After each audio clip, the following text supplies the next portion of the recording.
qu'est-ce qui rendait Marc Aurèle si exceptionnel?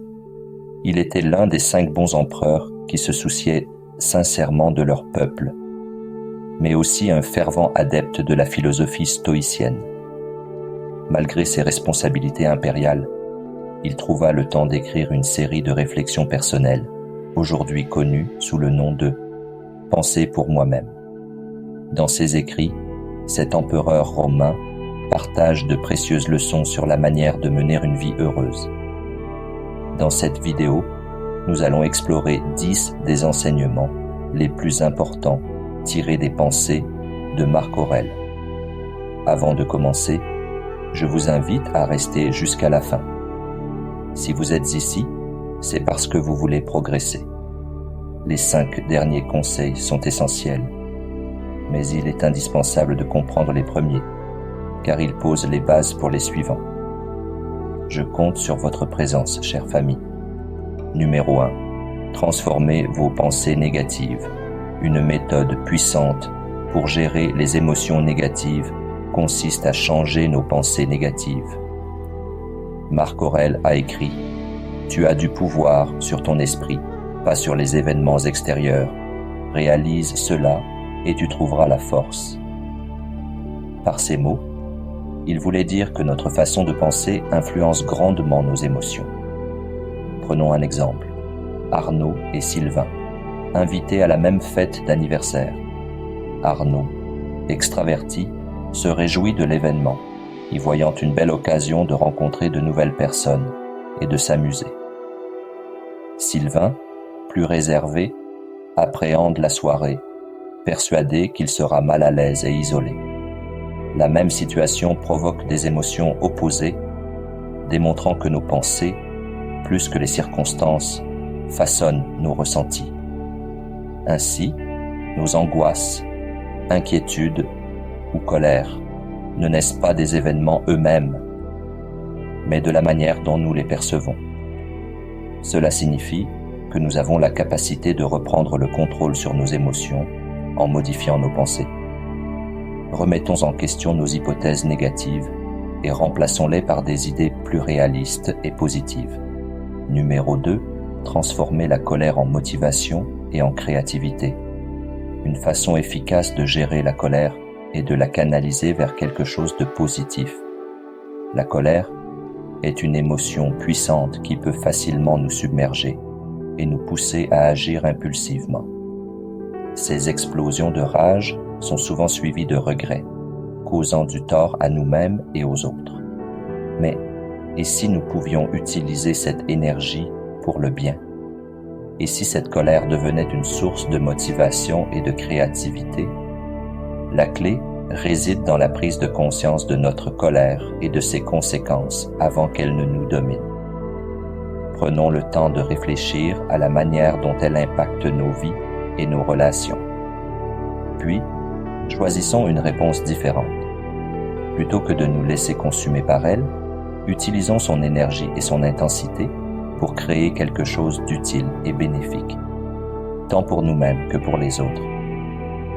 Ainsi, nous pouvons canaliser cette émotion en projets constructifs et innovants qui expriment nos ressentis de manière positive.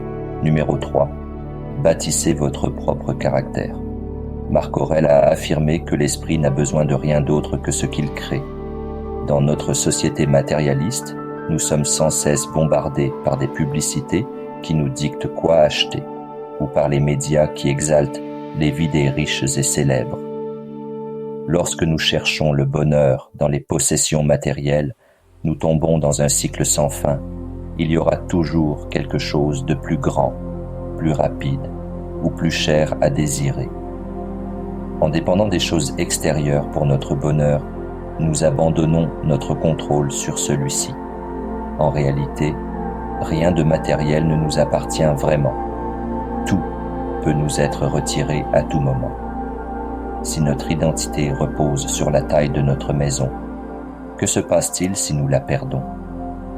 La clé est de se détourner de la quête de richesse matérielle et de concentrer nos efforts sur le développement de notre caractère.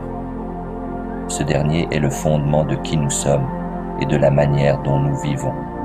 Il s'agit de l'unique bien que personne ne peut nous enlever, peu importe les circonstances. Nous pourrions perdre notre maison, notre voiture ou notre entreprise, mais jamais notre caractère. C'est notre caractère qui peut nous élever ou nous faire chuter dans la vie, laissant un héritage durable.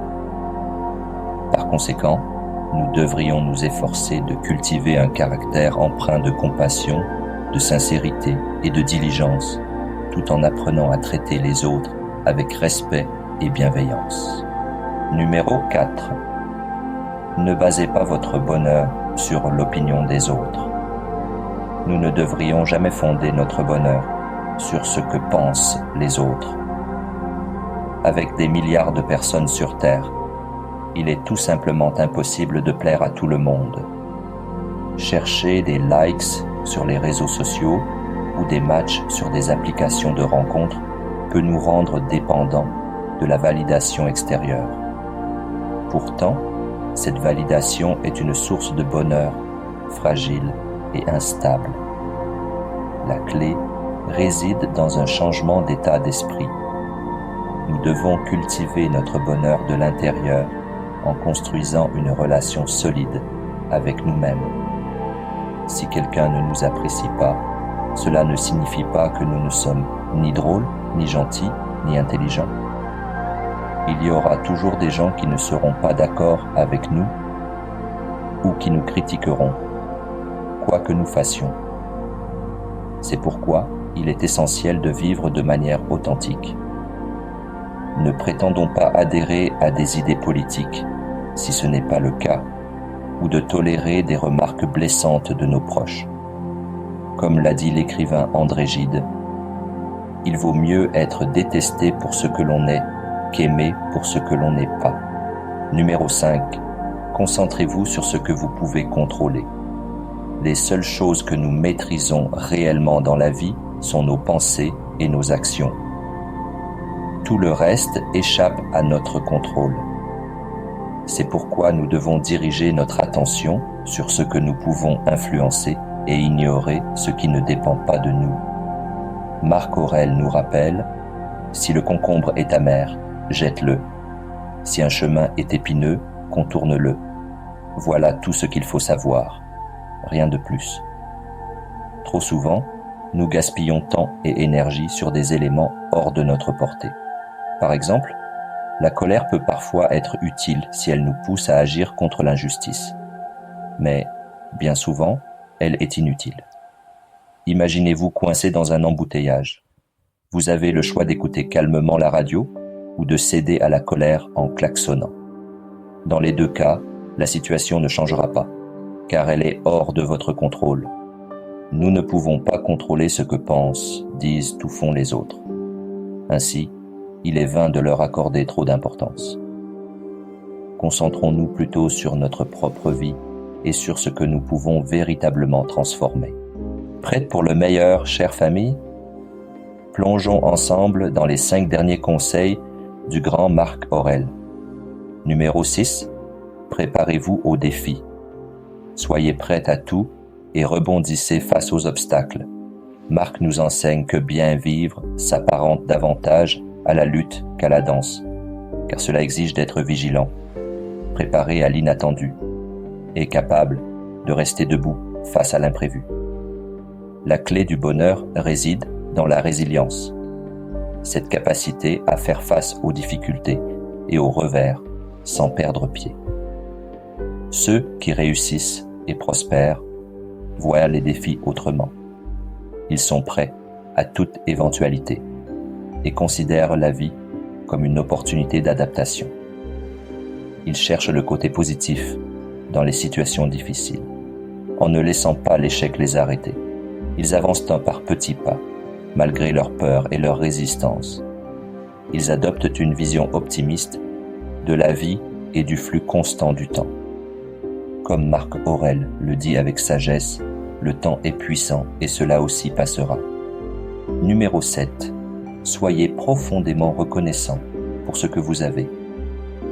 Marc nous enseigne qu'il est essentiel de reconnaître et d'apprécier les vertus et les biens que nous possédons. tout en nous souvenant à quel point il nous manquerait si nous ne les avions plus. Trop souvent, nous oublions les merveilles et les personnes extraordinaires de nos vies en nous focalisant uniquement sur ce qui nous fait défaut. Il nous invite à imaginer comment notre existence serait transformée si nous perdions toutes ces choses et ces personnes qui enrichissent nos vies. Combien les aimerions-nous alors? Cet exercice simple mais puissant permet de cultiver un profond sentiment de gratitude envers tout ce qui va bien dans notre quotidien. Nous négligeons souvent les plaisirs simples de la vie, comme le fait d'être en vie, d'avoir des proches, de pouvoir aimer et profiter des joies du moment. En nous concentrant trop sur ce qui manque ou sur ce qui va mal, nous passons à côté de la richesse qui nous entoure. Être reconnaissant et apprécier ce que nous avons non seulement nous procure un bien-être profond, mais augmente aussi notre niveau de bonheur. Numéro 8. Trouvez la paix en vous-même. Marc Aurèle disait qu'il ne fuyait pas l'anxiété, mais qu'il s'en débarrassait, car celle-ci provenait de ses perceptions internes et non de l'extérieur. Nous oublions souvent que tout ce que nous vivons prend naissance dans notre esprit. Nos émotions façonnent nos expériences et nous choisissons nos réactions en fonction de ces émotions. Tout ce que nous traversons vient de l'intérieur et en prenant conscience de cela, nous comprenons que nous avons bien plus de contrôle sur nos ressentis que nous ne le pensions. Si nous parvenons à gérer nos émotions, nous maîtrisons une part essentielle du bonheur. Numéro 9. Soyez tolérants et évitez le jugement. Marc Aurèle nous rappelle que nous sommes tous interdépendants, liés par un réseau commun d'existence. Nous pouvons soit nous entraider, soit supporter les uns les autres. Il est vain de chercher à s'isoler de cette toile de vie ou de mener une existence significative dans la solitude. Lorsque nous regardons les autres avec empathie, nous parvenons à atténuer, voire à abandonner nos jugements à leur égard. Nous devrions être prêts à partager nos connaissances et à guider, mais sans jamais imposer nos attentes. Nous sommes responsables de nous-mêmes, pas des actions ou des résultats des autres. Chercher à contrôler ces derniers ne mènera qu'à la frustration. Maintenant, dirigeons-nous ensemble vers le 10e et dernier conseil pour atteindre le bonheur ultime. Numéro 10. Vivez dans le présent et soyez conscients de votre mortalité. Marc Aurèle nous conseille de ne pas nous illusionner en pensant que nous avons 1000 ans à vivre, mais plutôt de vivre bien tant que nous sommes en vie et capables de le faire. La mort est toujours proche, nous dit-il, et il nous encourage à concentrer notre attention sur ce qui est essentiel et significatif, sans perdre de temps sur des futilités. Beaucoup de personnes vivent comme si elles étaient immortelles, repoussant leurs rêves et désirs au futur. La leçon principale de Marc Aurèle ici est que nous devons apprécier le temps précieux que nous avons et commencer à vivre pleinement maintenant. Trop souvent, nous disons que nous commencerons à faire quelque chose demain, que ce soit faire de l'exercice, poursuivre une carrière ou écrire un livre. Mais le mot « demain » est l'un des plus dangereux du dictionnaire français. Cessez de vivre pour demain et commencez à vivre pour aujourd'hui. Pour vous ancrer encore plus profondément dans le moment présent, je vous invite à visionner notre vidéo « Comment rester dans le moment présent » que vous voyez présentement à votre écran. Merci de m'avoir accompagné dans cette aventure. On se voit dans la prochaine vidéo.